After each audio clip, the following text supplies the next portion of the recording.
দেশে নাকি সুদর্শন পুরুষের অভাব পড়ছে, ঠিক আছে। আজকে খবরে দেখলাম যে কি এডাল খান না কি খান জানি, সে হচ্ছে বাংলাদেশের 1 নাম্বার সুদর্শন পুরুষ হয়েছে। এখন আমি জানতে চাই, এর সাথে হিরো আলম রে সুদর্শন পুরুষ দিলে কি হইতো? কোনো অংশ ক্ষতি হইতো? তাবিজ তুবিজ গলায়, মাথায় এই মানে হিজড়াদের মতো, মানে তার ভাবভঙ্গি, তৃতীয় লিঙ্গ না 4 লিঙ্গ বললেই চলে। সে নাকি হয়েছে বাংলাদেশের 1 নাম্বার স্মার্ট বয়। যাই হোক, মানলাম আল্লাহর সৃষ্টি, মানে ছোট না করাই ভালো।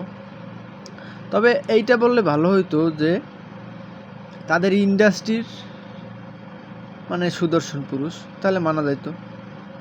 তার জায়গায় যদি জায়েদ খান দিত, তাহলেও বাংলাদেশবাসী মাইনা নিত যে না, এই লোকের চাইতে জায়েদ খান 1000 গুণে ভালো, 1000 গুণে স্মার্ট। সে জিম করে, বডি ফিটনেস ভালো। আমি চিন্তা করি দেশে স্মার্ট মানে, আরে ভাই, আনাসে কানাসে বাংলাদেশের আনাসে কানাসে, কি বললাম আপনারা এই কমেন্টে বলেন, মানে এ কেমনে বাংলাদেশের একজন সুদর্শন পুরুষ হয়? আবার ধর্ষণ, মানে সুরে ধর্ষণ করছে, সুদর্শন পুরুষ।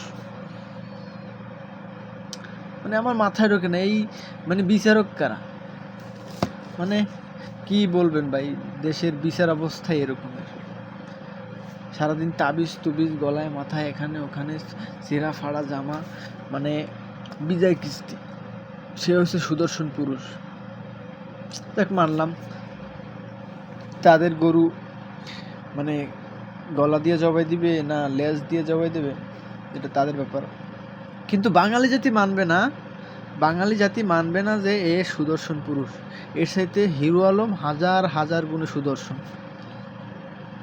জায়েদ খান, আরও অনেক খান আছে তোমাদের ইন্ডাস্ট্রিতে যারা অনেক সুদর্শন।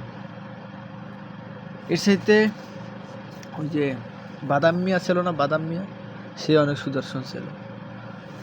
যাক,